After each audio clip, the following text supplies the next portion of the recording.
again, and welcome to our conversation on building digital smart citizens. And today we are joined again by Edith Utete, who is a digital media expert as well as a lawyer. If you remember, Edith was with us last time where she talked about how we've become digital citizens, but also citizens of the world, and how that is causing such a clash, and how it's so difficult for young adults, especially, and children to navigate this space, but also adults are also struggling in that area, where she talked a lot about people seeking validation, limited mental health opportunities and capacities, and how social media has actually negatively impacted on the mental health of young adults here in Zimbabwe. And welcome, Edith. Today we want to dig a little bit more into these issues and unpack. When we went away last time, Edith, you had started talking about digital natives and digital immigrants. Who or what are they? Thank you, Edith. When it comes to digital natives, we're talking about those people, the children, the young people who were born into technology. They're born knowing that there's Wi-Fi, there's internet, there's smartphones. But when you look at the other generation before them, the digital immigrants, the ones who had to transition into this new space from the analog to the digital, those are the people who were raised without internet, Wi-Fi, cell phones, and who rely mostly on traditional media like radio and television. They prefer to use books, pens to write things down. In other words, you and I, yeah, basically. You and I, yeah. Yes, that's it. Okay. So there's actually like a generational gap between those two. This generational divide or this gap, how has that affected how we even, this generation, how we even parent our children and help them to navigate this digital space or lack thereof? Well, you now have a situation where you're dealing with parents who are not sure what to do. They are not comfortable using tech themselves. So for them to guide their young children or the young people in their lives is more difficult for them because they themselves don't have the requisite skills or the confidence to do it. So a lot of them are also trying to figure out what's going on in cyberspace, how to find their own way, and taking on the role of leading other people. It feels to them like the blind leading the blind, basically. Let's unpack the issues more. What are the challenges, Edith, that parents are really facing, the lived realities right now of parents with regards to the digital space? I can start and give you an example of what happens in my household, this whole TikTok space. I never see my daughter's TikTok. In fact, I didn't even know what is TikTok until a relative in Canada phoned to say, "Oh, I really enjoy your daughter's TikTok." I'm like, what is TikTok? What is she doing on TikTok? And I was ashamed and worried that I didn't realize that she had all these dance videos out there, and I would have wanted to know that she's making these dance videos and they're in virtual space, and we should have had a conversation about it. For me, that's one thing that I felt affected me personally, and that's an experience that I'm happy to share with other mothers and other parents out there. So what are the other kind of real examples and challenges that parents are facing as a result of how their children interact with the digital world? There's a lot of detachment between the reality and what parents perceive their children are doing online. So you find that in some cases, children are being cyberbullied online. They are experiencing cyber stalking. They're experiencing people trying to make contact with them, strangers. And in some cases, the children actually initiate the conversations. They build friendships around the digital space. They are also exposed to things like pornography, gambling, violence online. There's also a lot of young people, because they feel very confident and they have the tools at their disposal easily all the time. The camera is there, the attention is there. So you find young people also taking pictures, videos of themselves in compromising situations and sharing, and then those get reshared and so on. And by the time the parent gets wind of what's happening, it's probably too late, because the video or the picture has gone viral. So what is happening now is the lived reality is that children are in their own bubble, living their own lives, and parents are in another bubble where they are believing that not my child, or they think it's all innocent. That's the reality of what's happening right now. Even maybe when we think as parents that maybe it's not so innocent, every parent wants to have a healthy relationship with their child. They should be able to trust you. We should be able to have conversations with our children where we accept that for rights come with responsibilities.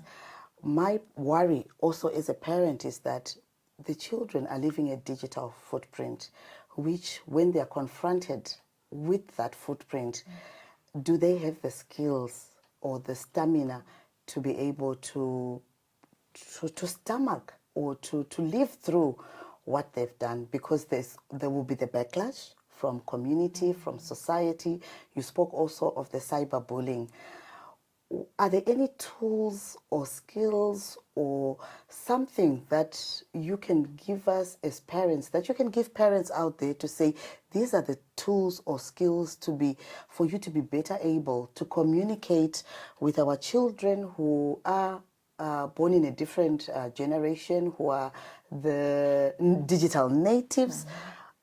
How can we support the dinosaurs to be better able to talk to the digital natives and to be able to support them better? What is it that we can do? I think the first point of reference is to trust your inner intuition, to trust the things that, even the traditional way of parenting, to always know that as a parent, you still have a role to take care of your child, whether you understand what's happening in their life or not. So because of that responsibility, then you have to be innovative as well to see what works, what doesn't work in reaching out to your child. It's a really complicated situation that parents find themselves in, because a lot of the things that they're having to guide their children on, they themselves have no idea or very little knowledge about. But there are many resources out there. If you go to Google, for example, you get quite a lot of references on cyberbullying, on things to do with self-image, online experiences for children. But outside all that, you yourself as a parent, you already have the knowledge and the skill about who your child is. No one else knows your child more than you. So it's up to you to then build on what is already there. Start from where you are with what you have. Get to know more about your child. You actually be able sometimes to tell, like, if the child stops performing well at school, or they start withdrawing socially, they start shutting themselves in their room all the time. There are little things that can be red flags for you. So those are actually the tools, what you feel in your gut, that feeling that something is not right. Because usually when you feel that way, there's something there. And then not being judgmental when you then approach the child, going there with compassion and trying to understand, my child, I see there's something different about you. I've actually had a similar experience with my daughter. She was not really being cyberbullied, but in her little circle of friends, they were teasing each other to a point where it got a little bit out of hand on Instagram in their little group. And she just suddenly withdrew, and you could tell that something is off. And from just kind of approaching it as maternally as possible, or paternally as possible, without because these young people are quick to be defensive, without pushing the buttons too much, but also showing that you are there more to listen than to judge. And you hear some of the stories and you be in your head thinking, this is so petty. Like, Edith, seriously. sorry, Edith. I want you to talk to a traditional parent. Yes. You speak of don't push their buttons too much.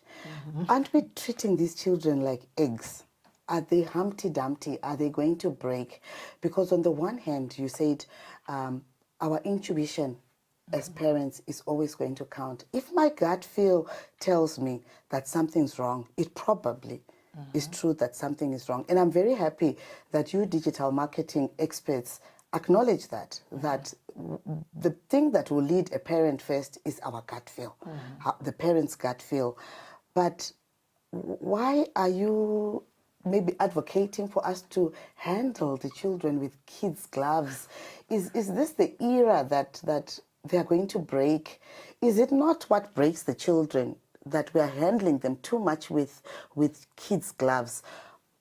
How really can we have a real conversation about building real children with a stamina and backbone? Because I honestly, truly believe that to be able to survive in this world, you're going to have to need a backbone and a stamina.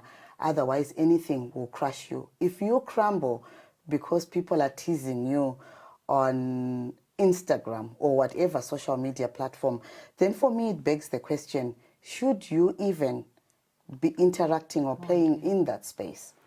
The reality, Edith, is that our children are not like us. We got tough because we would probably be let loose. A lot of us, you'd go to school and your parent wouldn't even know what's going on with you at school until you came back with a report. That's all that mattered. But we're raising a different breed of children. These ones are not as resilient. And the reason, they've not been resilient is partly because of how we've handled them from the onset. But my point here is when you are starting the conversation, the compassion has to be there. And we also have to teach them to be compassionate, because most of these issues are coming out because it's another extreme of children who have no compassion for each other. They have no empathy for each other. So my approach would be start with understanding, start with the compassion. And as you build on that, that's when you then get to the point where you build the resilience in your child. But if you start with going hard, I tell you, they will shut you out. And I've had experiences with some young boys who said they had started, remember we talked about Finsters last time, and I always probe them, what led to that? And the one boy said, I had an Instagram account, my mom beat me up and told me to shut it down. There was no explanation to the child about why this is not good for you, why I would want you to shut it down. It was just a hard-on approach. And that's what I'm saying. We need to just back down just for a little bit until we get the child into our space where they're willing to open up to us and to trust that we really are there to support them. When you look at the issue of cyberbullying, when you investigate it further, it's not really remote from what's happening in a child's reality.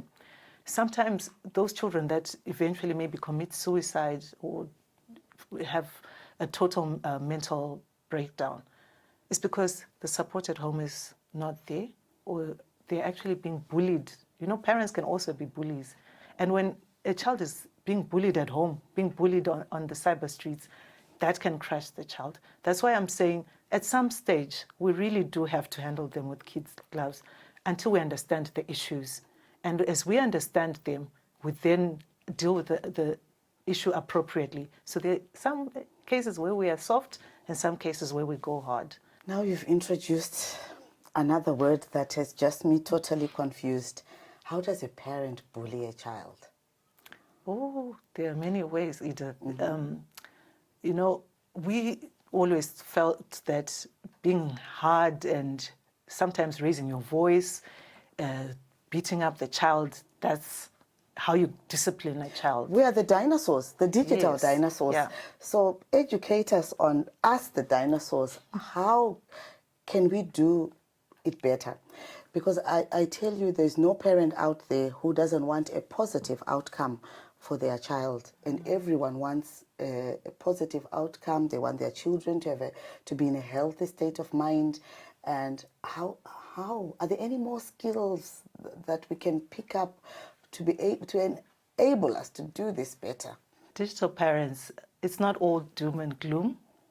There's a lot out there, many tools that can help you to do better, because it's difficult for someone to guide someone else when they don't have the requisite skills. So you can start with your communication skills.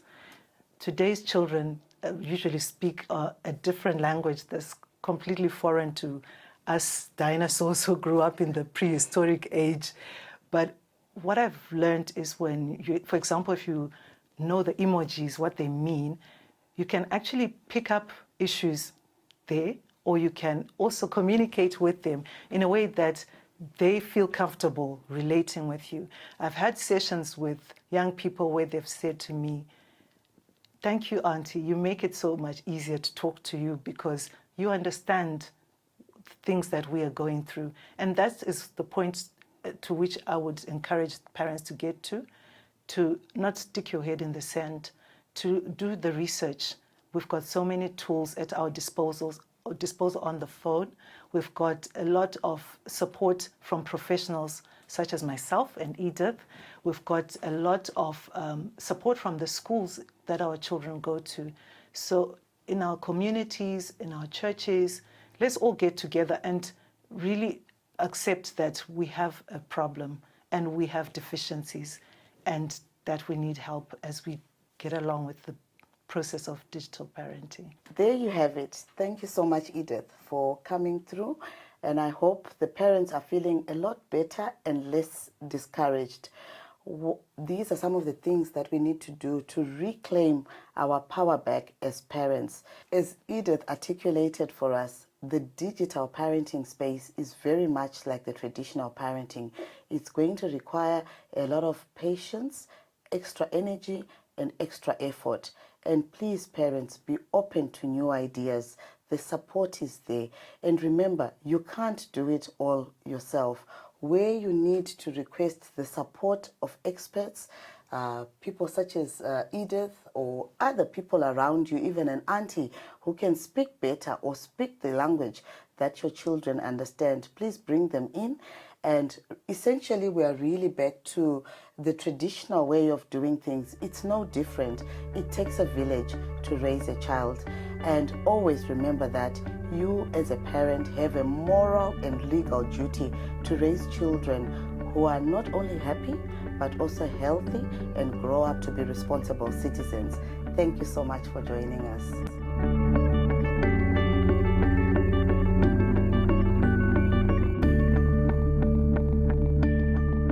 Welcome back. We are continuing the conversation on how to build digital smart citizens. I'm now joined by Vakoma Odeline Kava, who wears many hats, but today she's joining us as a communications, marketing, as well as digital etiquette expert. Welcome, Vakoma. Thank you, Edith. Vakoma, you've heard the conversation that we just had with Edith around all the challenges that the dinosaur or digital immigrants experiences in trying to navigate the parenting space around our children who are techie savvy and more comfortable and competent and playing more in this space. As a digital marketing expert, what do you think, or how do you think are the things that parents should look out for, and how can they support their children to have better etiquette in the digital marketing space? Thank you, Edith. I think the first thing as parents, what we need to do is we also need to be very conversant with what's happening. We need to be digital savvy. And we can do this by going online to learn these things. You can also engage facilitators who run short courses. it's very important for you to be equipped so that you know how to handle your children. We cannot run away from the situation that we are in the digital space. And there's no way we can say no to our children.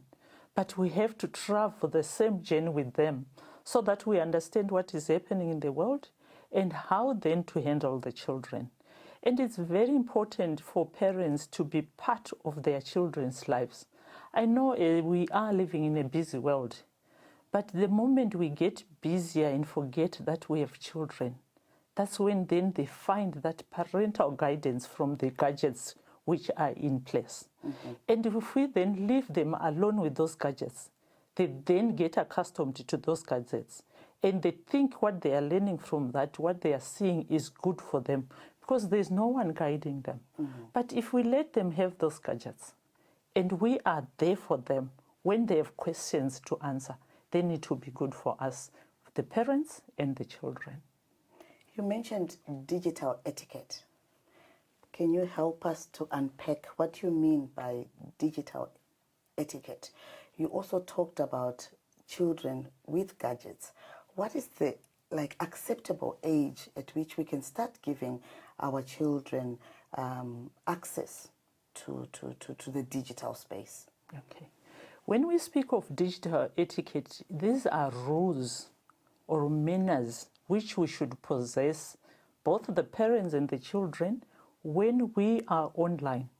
Online it can start even from our emails, even our WhatsApp messages, and how then we post things online.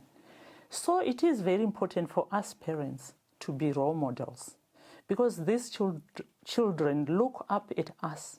Whatever we do, if we use our hands to eat, they will also use their hands to eat. So if we post things online which are not good, they will look at your posts, because remember, online space is for everyone. Anyone can get wherever you are. And they see you as Mother Edith, you have posted something. You are holding a pint of beer. You have posted that online. They will think, if my mom can post it, then it's okay, it's acceptable. So if we then are bad role models, then the children will follow the same. But as parents, we need to understand at which stage should my child be online. We have little ones, babies 3 years and below. They can have these gadgets, but what do they use them for? For music, baby music, lullabies for them to sleep. They use them for their cartoons so that they are entertained. Focus on them. They must just know the gadget is meant for that music, lullaby, and for those cartoons. Then we go to the next stage for pre-teens who are now ready for school. What do they use these gadgets for? For their research, for their education. And as parents, we sit down with them and we tell them, this gadget is meant for A, B, C, D. And as a parent, if there are any passwords you put to control them going through other things, then let's do it. Then we have our teens and youth, then who have these other things of love going on. They have other things of, this is where the cyber, which Edith was talking about, where it happens. Then we need to sit down with them and tell them what happens on there. That's why when I started, I said we need also to be very well researched on what happens online. Because if we don't know, we cannot then guide our children. Then we sit with them to say, yes, as much as you are now allowed to visit these sites which help you with your education, please note you will find adverts which come up, which are not of your age. When you see that, quickly delete. Don't entertain that. You will also meet other children who post things which will affect you. You can have a child who is big, and someone writes a post there that fatty children are this. The moment you see that, even as adults, Edith, I see you are on holiday, and I can't even afford to go to Kariba. If I am not well versed with what happens on that social media, do you know, slowly I'll get into stress because I'm trying to live Edith's life. But I don't know how Edith worked to get to that holiday. Instead of me appreciating what Edith is doing and then phoning Edith, what are you doing, Edith, so that you go to Italy? Next time I want to go to Italy. That's how you should handle it. When, as a parent, I do that, then I sit down with my children. When they come to me to say, these children are having this fun, they had a birthday party, but mine is not there. Then as a parent, you sit them down to say, they had a birthday party because they could afford. For us, we cannot afford. We still need to work on A, B, C, D for us to be able to do that. So if you work hard in school, definitely all those things you will get, because as your parents, what we can afford now is to send you to school. Thank you for that, Odeline. You've painted a very clear and concise picture of the reality of social media. And when we started this conversation in the last series, we talked about Instagram especially. And we said by its name, Insta, people are just showing you a moment. And it may not be real, what we see on social media.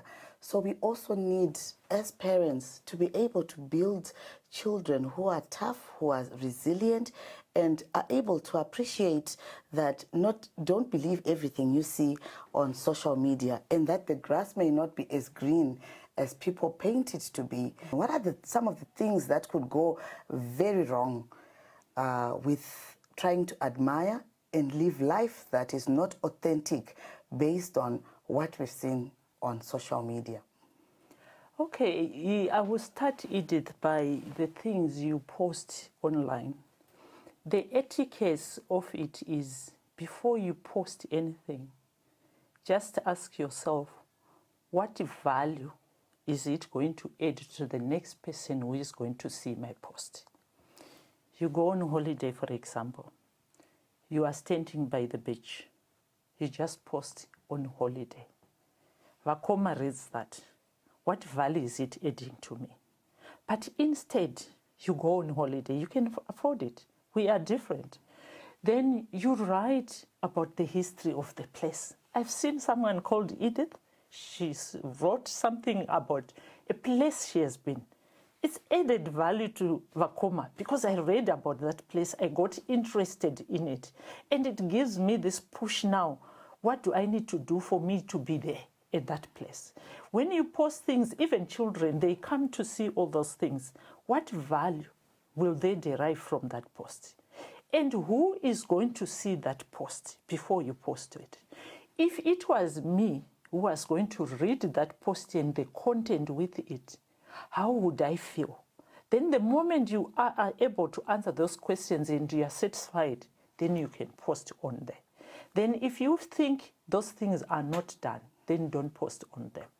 Yes. So we need a filter. Yes. Every social media post, you've heard Vakoma, she's saying before you post on social media, ask yourself, what value are you adding? Does it edify? What is the purpose? And what is it intended to achieve? Let's put our posts through these filters and then we take it from there.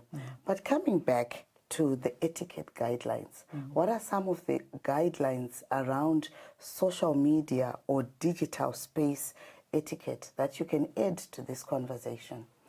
Okay, the most important rule is do unto others as you wish them do unto you. If you post something, I will take, for example, a WhatsApp. A post is sent, a video of Vakoma, caught in a wrong position.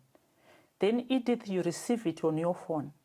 If you then forward it, what are you trying to achieve with that post? Ask yourself. Then if it's going to destroy Vakoma, will you be happy to see it being destroyed?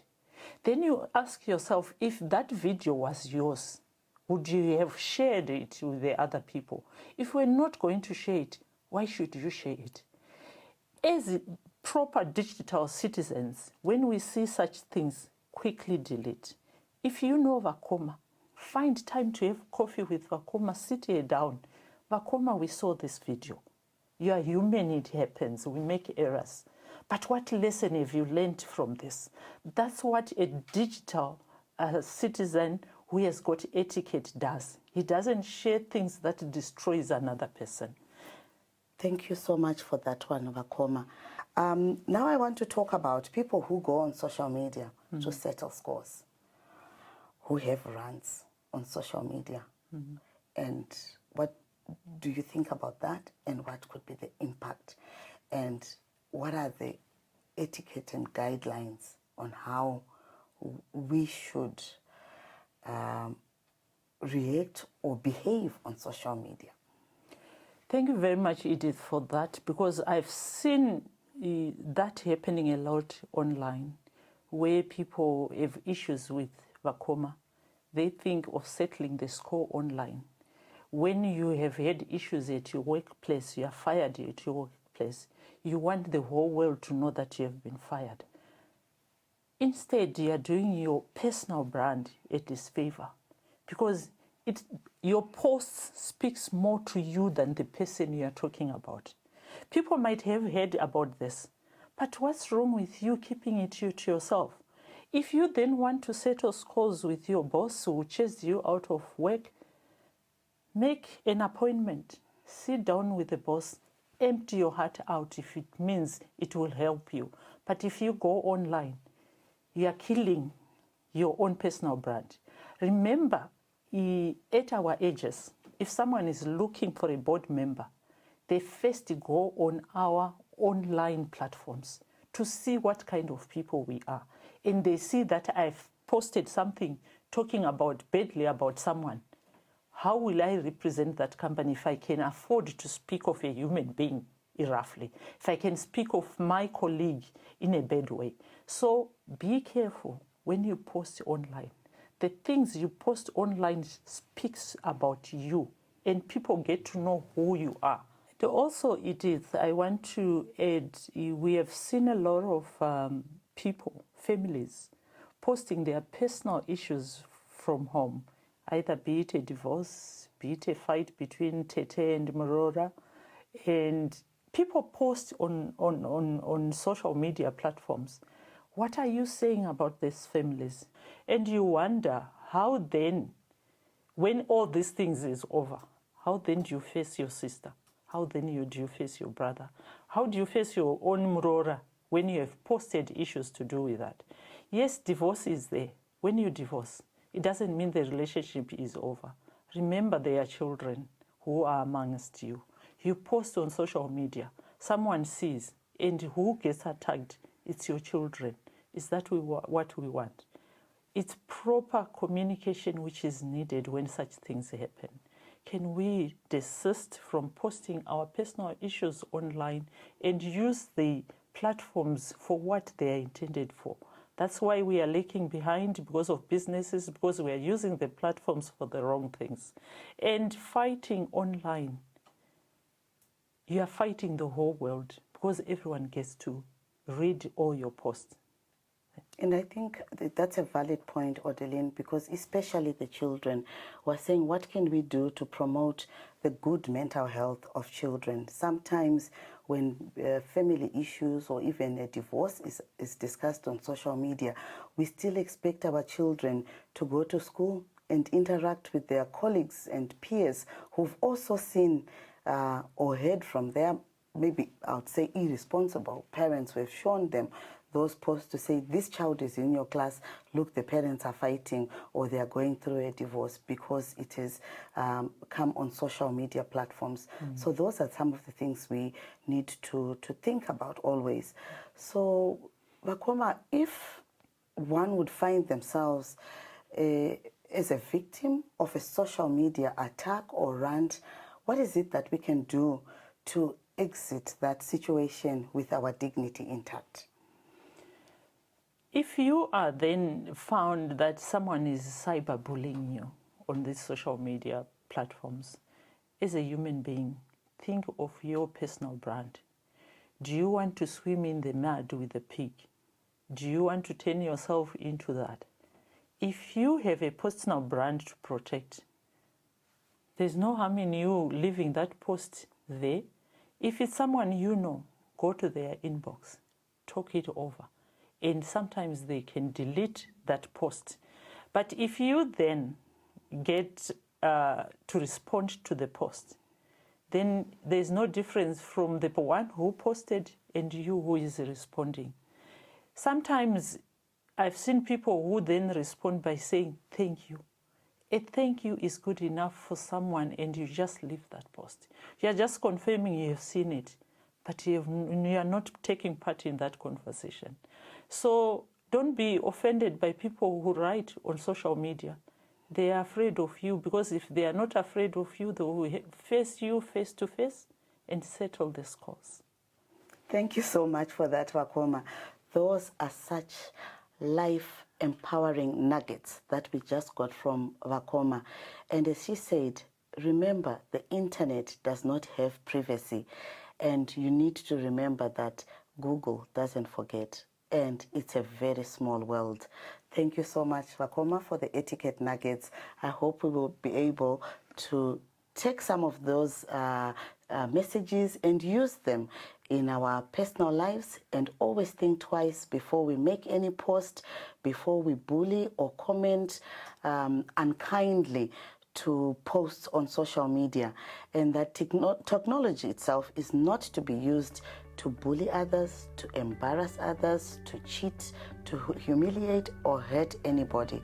But we need to follow the digital etiquette guidelines as Wakoma has given us today. Thank you so much for joining the conversation. The pleasure was mine, Edith. Thank you. This program is brought to you by Zimplats in partnership with Vitality Wellness, First Link, and SOMED.